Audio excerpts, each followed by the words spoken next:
Do all signs point to Scott Arniel being the next head coach? If we're to believe lots of insiders, the answer is yes. Find out why on tonight's episode of Locked On Winnipeg Jets.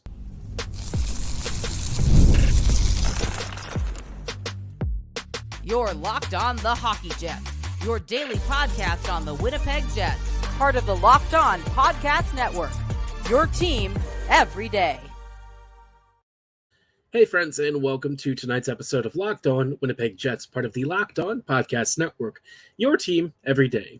I'm your host, Harrison Lee, an avid Winnipeg Jets fan and an online blogger. You can follow me on Twitter at HLivingLoco and at LO_Winnipeg Jets. Thanks for making Locked On Jets your first listen of the day every day.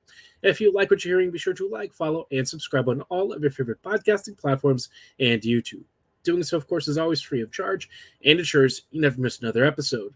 Most of all, though, we just love and appreciate your support. Tonight's episode, like I said, we are going to be talking about the development recently that the Jets might be about to appoint Scott Arniel as the next head coach. Have the Jets made the right decision? Why does it seem like there was not much of a process that was actually followed? Have they really done an exhaustive search? And I think that is a legitimate question.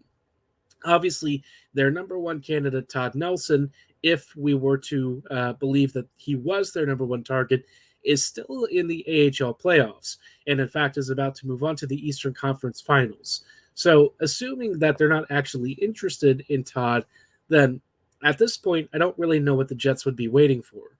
Are they hoping to interview him just in case? Are they trying to make it look like the process is ongoing? I don't know. And so if you're asking me, I'm kind of puzzled by what's happening. The fact that multiple insiders and media sources suggest that Arniel is the next head coach, it's a little concerning because I feel like the Jets, could they have done more on their search? Maybe.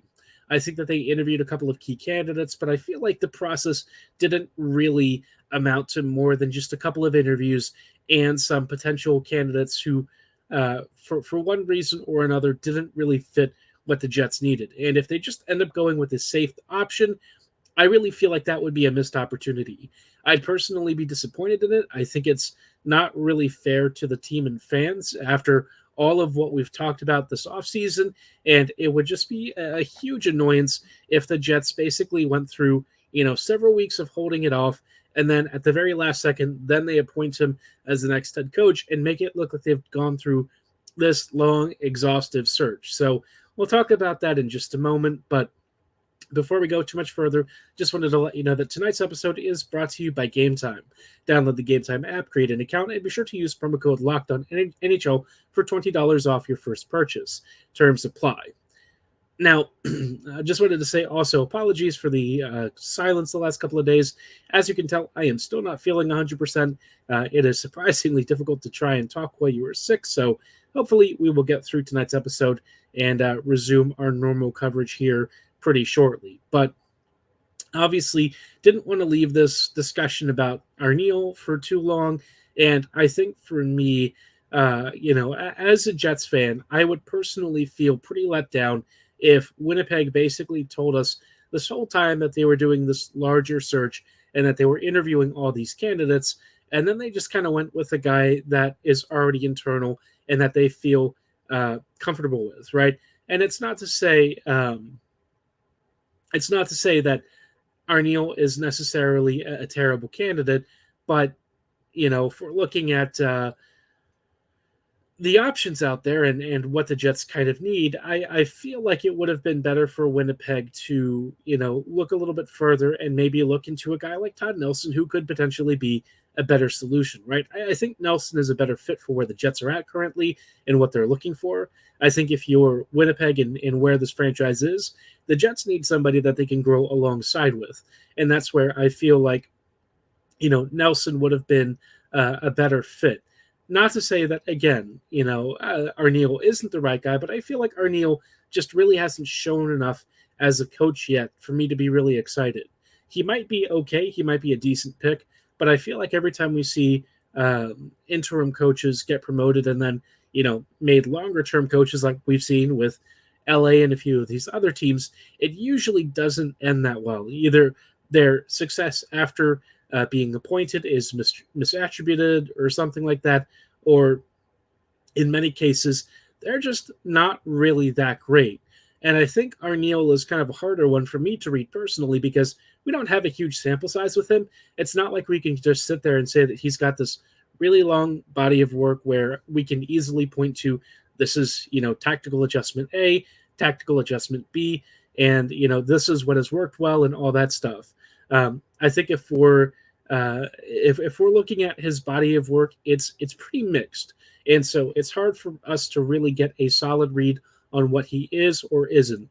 And so far, if I have to be honest, I just don't really know that we have enough to go off of that yet. So assuming that, the Jets really are into Todd or Scott Arniel, I mean, it is what it is. I'm not going to sit here and say that he's the worst candidate because I don't know for that, I don't know that for a fact. All I can say is that given where the Jets are, I would have liked a different candidate to emerge out of this process. And I really feel like the Jets should be trying for someone a little bit more outside the box, somebody with a fresher perspective who's willing to sort of grow and learn with the team and maybe bring some unique winning pedigree to a franchise that, quite frankly, doesn't have much. You look at the number of winning coaches that have come to the Jets, and obviously Maurice has probably had the best record of all of them, but look how his tenure ended, right?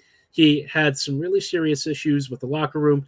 They never got resolved, and he kind of left the team in a bit of a smoking mess, which, for the best parts of his playoff runs and stuff, it just didn't really do enough to paper over what he left behind. And when he walked away from this team, I mean, let's be real, the Jets were a toxic, horrendous mess, and it was time for him to leave. So, I don't know that the next head coach is going to be able to really allow this franchise to bloom, but at least we would start off with somebody who's a little bit different and a bit of a fresher face rather than somebody internally who, at least in my mind, just hasn't done a ton where I'm really thinking he is the next lead candidate. But you know what? Arniel is familiar.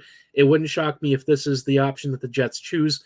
And like I said, I feel like for all that we've said about this whole search and process, it would just be a little bit of a letdown if that's the direction they went.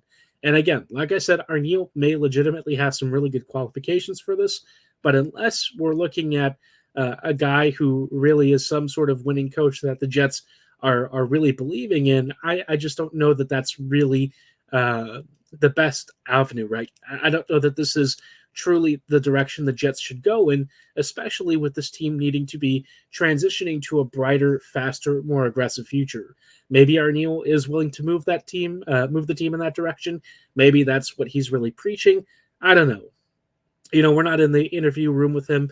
We can't hear what he's saying. Maybe he's really ticking off all the right boxes for the Jets brass, and that's why. But, this franchise has a really bad history of doing what's safe and comfortable, and that's where I kind of worry that's what they're doing again. But, again, we're not in the room. We can't speak, personally to that, so I'm just going to let that alone for now.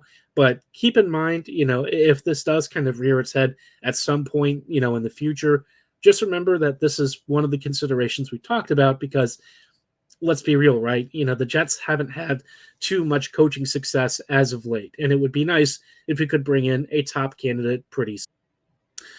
Now, while the Jets head coaching search is certainly ongoing, and we'll kind of update it as we move along, obviously the conference finals are now underway, which started while I was unfortunately sick. They are still ongoing right now as the first game between Dallas and Edmonton is currently underway, currently tied 2-2, heading into overtime. We'll talk about some of the early results from the first playoff series or two. Obviously, it's been a pretty tightly run affair for both series so far, and we'll talk about that in just a moment. Before we go any further, though, I do want to shout out our friends and partners at Game Time. When it comes to buying tickets, obviously, a lot of you are probably used to getting hit with surprise fees, lots of hidden charges. And look, when you're buying tickets, we all know it kind of sucks when you find out that A, you're not really sure where you're sitting, And B, you know what? You're paying a lot more than you expected, especially once you hit checkout. And that's why Game Time is here to help. They totally know that it sucks getting hit with lots of surprise fees that are not upfront, and they want to help you with killer last minute deals, all in prices, and they'll even offer you views from your seat along with their best lowest price guarantee, and of course event cancellation protection, all that fun stuff, right? They want to make this a seamless, painless process, and they want to give you some of the best deals and availability of any ticket marketplace out there. That's why they are an official marketplace for both MLB and NBA tickets. If you want to take the guesswork out of buying NBA tickets, go with Game Time. Download the Game Time app, create an account, and be sure to use promo code LOCKEDONNHL for $20 off your first purchase. Terms apply. Again, create an account and redeem code LOCKEDONNHL for $20 off. Download Game Time today.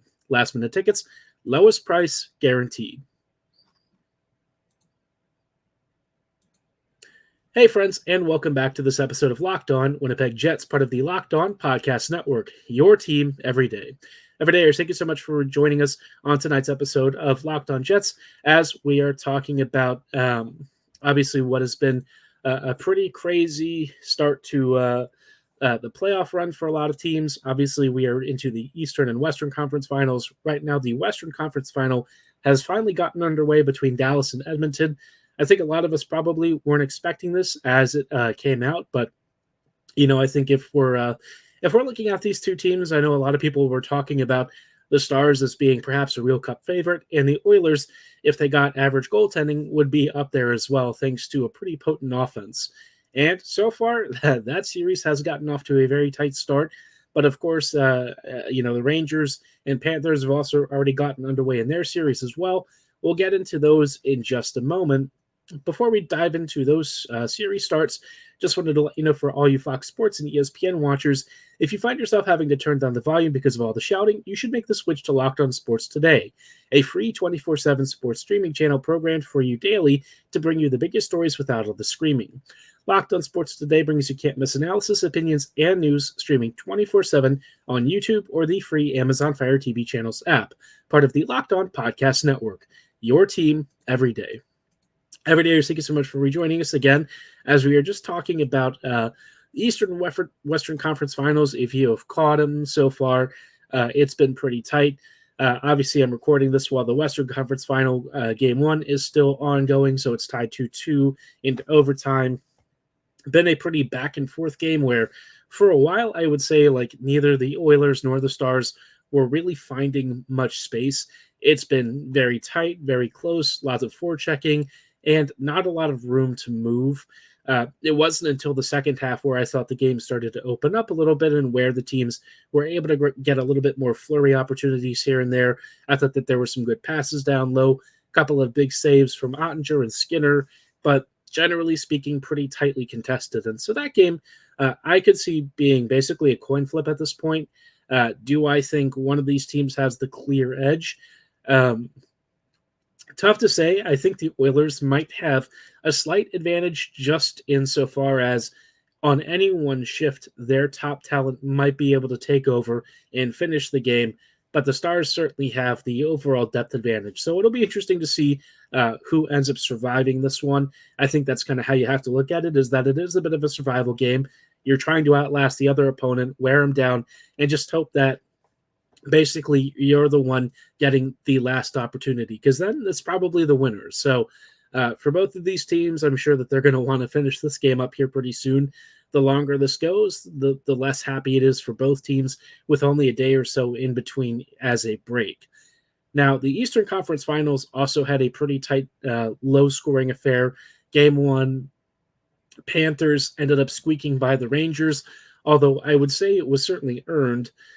This was a very close, very tight game in which, honestly, there just wasn't a lot of difference between these two teams. I think where, the Panthers kind of got through was that, you were dealing with two teams that weren't conceding very many opportunities. There was not much space out there. Defensively, I think both squads are very tight, but at the end of the day, because the Panthers just have a little bit more at 5v5, the moment that the Rangers made a mistake, the Panthers, not necessarily their top skilled guys, but their overall roster construction was able to take advantage a little bit more frequently. Now, that's not to say that the Rangers played a bad game at 5v5. I think that they did pretty okay. But I think if you're looking at some of the things that the Panthers did to sort of force mistakes out of the Rangers, especially on the forecheck, I feel like that may have helped contribute to some of the mistakes and stuff that ended up costing New York. The first goal was kind of just a good play from the Panthers. The second one was a mistake from Shesterkin, although it was partly because the Rangers defense didn't do a great job helping out with the puck clearance and stuff.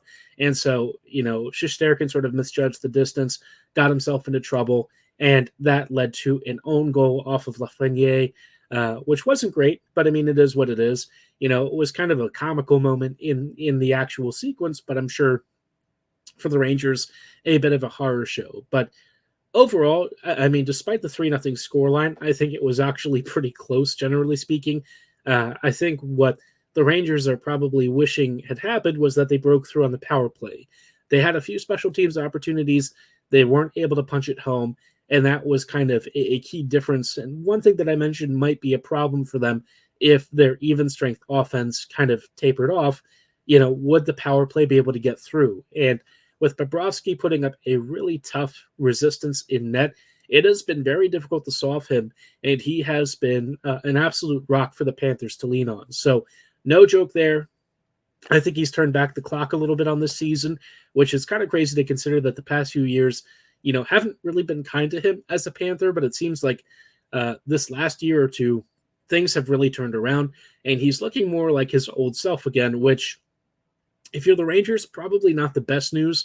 Obviously, they are still a very potent offense, and they have a lot of shooting talent, but against a top-end goalie like Bobrovsky at this point, it's tough, right? If you don't have the edge at 5v5, you need to have that power play advantage every time you get it, and so far they have not been able to cash it. Not that they've had loads of chances yet, but of course, any opportunity that they do have, they have to sort of punch it home. Because if the Panthers can outplay the Rangers even a little bit at 5v5, it is going to be an absolute chore for the Rangers to get through. But we all probably expected this series to be close. The underlying numbers even gave a slight advantage to the Rangers. I think we're going to see a 7-gamer one out of this one. Would not shock me at all. I would also not be shocked to see, Oilers Stars end up as another 7-game series. Just the likely outcome. I'd be curious to know who you're rooting for in the Cup Finals. I would probably go with Stars and Rangers. I think that would be a fun Cup Final. It'd be a little bit different, something that we're not necessarily expecting. I guess same with the Panthers, but the Panthers have already been there recently, and I can't in good conscience say that I want the Oilers to advance to the Cup Finals. I hate Edmonton. I think you do too. And even if they might be another Canadian team, I am not feeling any sibling love for that team. So let's hope that we get Dallas and either of the Panthers or the Rangers. I mean, if you're looking for, I guess, rooting stuff on the New York and Florida side, you've got Paul Maurice if you still enjoy him for some reason, and you've got Blake Wheeler. It'd be nice if Blake Wheeler was able to get a ring this year, especially after he had such a horrible injury and somehow is already skating again. I can't believe it. That guy is literally not human. I don't understand how he's doing it, but let's just hope that he's feeling a little bit better. And I know he really shouldn't be playing either, but it was nice to at least see him skating. Bit of a morale boost, and hopefully he walks away with a title to his career that's had quite a few ups and downs and hopefully closes out on a high. But obviously for the Jets, there are still some other questions that they're trying to answer themselves. One of them might be the defense, and with the Jets needing to make some kind of a move here to get things going again, might they look at some young RFAs? We'll talk about a suggestion I saw on Twitter from Nick Lynham and whether it makes sense to target RFAs in just a little bit. Before we go any further, though, just wanted to let you know about our friends and partners at Indeed. There's no I in team, but there is one in Indeed, and that's a hiring platform you need to build your team. When you're hiring, you need Indeed, because Indeed is the hiring platform where you can attract, interview, and hire all in one place. Instead of spending hours on multiple job sites searching for candidates with the right skills, Indeed's a platform that can help you do it all with convenient, streamlined services and tools to help you match to excellent candidates. With Instant Match, over 80% of employers get quality candidates whose resume on Indeed matches their job description the moment they sponsor a job. And, for those of you who are looking for fast matches that also are interested in your position as well, you can be sure that candidates who are invited to apply are 3 times more likely to apply to your job than candidates who only see it in a search. And that's why Indeed, as somebody who was actually looking for work at one point, I used Indeed myself. I can personally attest to it being very detailed, very step-by-step, very convenient. I thought it was great personally. Very flexible. It offered me tons of information that I needed as an employee looking for the right match for my skill sets and for what I was looking for in terms of job requirements. I can only imagine for employers that it's super convenient and helpful for you too. So join more than 3 million businesses worldwide that use Indeed to hire great talent fast. Start hiring now with a $75 sponsored job credit to upgrade your job post at Indeed.com/lockedon. Offer good for a limited time. Claim your $75 credit at Indeed.com/lockedon. That's Indeed.com/lockedon. Terms and conditions apply. Need to hire? You need Indeed.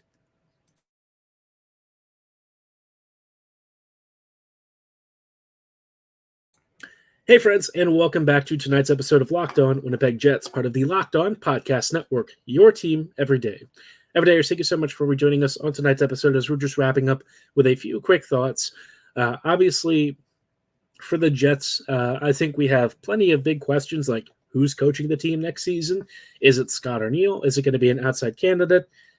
Still TBD, even if it looks like it's going to be Scott Arniel, hoping we may get a little bit more of a process than just electing the guy who is the internal candidate, but you never know. We'll see how that goes. In the meantime, obviously the Jets have some big roster questions, and one of them is really on the defense, right? The blue line, it's kind of a tough question because Winnipeg doesn't have a lot of capital that they can spend on like a big right-sided defender. Obviously, most top defensemen tend to be picked up more through the draft, and I think that's where the Jets haven't really been going for as many top-end blue liners. We're not usually drafting in a range where you get like a Cale Makar or anything. Usually the Jets are kind of in that 10 to 14 range, if not even a little bit further back in the draft, which is where the Jets have gotten good value, but maybe not like the Miro Heiskanen or something that would really push this franchise over the edge. And so where the Jets have to kind of get a little bit creative is in looking at maybe some candidates out there from other teams who are RFAs that might be of interest. I saw Nick Lynham from Top Line Media post something about this on Twitter, looking at a couple of different candidates, guys like Niels Lundqvist and a few others, Braden Schneider, of course, from the Rangers. And my thought about some of these guys is that on the one hand, I like the idea of targeting some underutilized, perhaps underserved RFAs who could potentially get a chance on Winnipeg's blue line. But I also sort of worry that, assuming that these guys have sort of stagnated with their respective teams, what is the likelihood that the Jets are going to be the team to really coax it out of them, right? I feel like that's a dicier question. And unless you can really get some contracts off the books like Schmidt and Pionk and a few others, I don't know if it's necessarily worth going that avenue yet. You might have to sort of trade, a guy like Ehlers for a top 4 defender, even if you have to add on a little bit to Ehlers, which I think you probably would in that scenario, right? Unless you're talking about another expiring contract, I think the Jets probably have to add in any sort of deal if they're looking for that kind of help, especially if they're targeting like a good blue liner. I'm not talking about like a Ristolainen or something. I'm talking about like a quality player. Now, I guess I could be talked into guys like Schneider and some of those, I guess, players of that ilk, insofar as they have a chance to perhaps capitalize on the talent and stuff that they had when they were drafted, maybe a little bit as a late bloomer instead of what was initially expected when they first jumped into the league. But I guess my other concern is like the Jets have traditionally not been great when it comes to developing after they draft somebody. And I don't know if throwing them into Winnipeg's system is going to be the thing that really turns them around. Now, Arniel was, a protege here under Bonus, and maybe he will adopt some of Rick's defensive structures and stuff, which could be helpful for a young defender looking to really make his mark. But By the same token, I just don't know. For me, an RFA also will come with some extra price tag attached to it. If you're looking at guys like Schneider who might be behind the Rangers' depth chart a bit, I could see why maybe New York is eager to change that out, but I don't know. If you're me, I just wonder if it's really worth all the hassle and if it's not better served just trying to maybe pick up a cheaper free agent or something. Like Colin Miller as like a third pairing defender, if you bring him back, I think he would be very serviceable. He won't be like amazing or earth shattering or anything, but he'd be all right. I kind of look at it in that respect where the kind of talent that the Jets need on the blue line, I just don't know if there's going to be an RFA out there who's really that good and who's like a clear upgrade over Pionk and Schmidt. Pionk, I mean, you probably don't have to find somebody all that high end to exceed the output that he's had recently, but Schmidt's been reasonably decent the past couple of seasons, and so I don't know. Again, it's a tough call, right? And I don't want the Jets to pay a lot because they're picking up somebody with rights control just because they're young, they're on RFA, and they have that status. If you end up getting stuck with a Lundqvist who doesn't end up turning into much, it feels like you've maybe expended a few too many assets for a guy who's not really moving the needle for you. So, unless the Jets are able to pry out a higher quality candidate, I just don't know if there's a lot of value in it. I could be wrong. Maybe there's a player out there that the Jets would be interested in who would really be able to turn things around. But kind of looking at it, I just don't see that many RFAs out there. Timothy Liljegren was one of the options on the list that I think would be a legit upgrade for the Jets. Liljegren has also had some injury stuff over the past couple of years. But if you're looking at Toronto and you think that maybe a shakeup on their back end is what's needed, and you're looking at a guy who's out of favor with the old coaching staff, Timothy could be a legit option. I think he would make a lot of sense for the Jets. I guess the only question is what goes back, right? If they trade Marner, Ehlers goes in, and you get Liljegren as part of the deal in exchange, I could see that potentially being a good option. I don't know if the Jets would actually do that. I don't know if the Leafs would actually do that. But hey, maybe it would work out for both parties. Other than that, there's just not that many defenders that I think really move the needle. Maybe you try for Chris Tanev in free agency. Not that I would really want to tie a lot of money into him at this stage of his career. I like him as a rental. I don't love him as a longer-term signed defender. At that point, you might as well just bring back Brendan Dillon. And you know how I feel about Dillon, right? I love him. I think he's a great player. At his age, extending him long-term, probably not going to be the best use of your cap space. So a lot of stuff for the Jets to figure out, but hey, at least we have several months in the offseason to try and sort through all of this.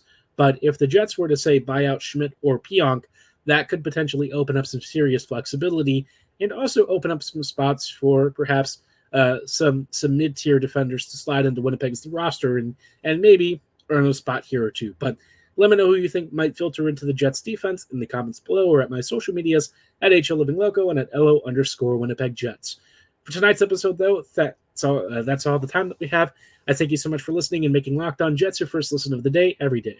We'll see you back here tomorrow, should I feel well enough to record for even more Jets offseason coverage, so don't go anywhere. Have a great night, and as always, go Jets go.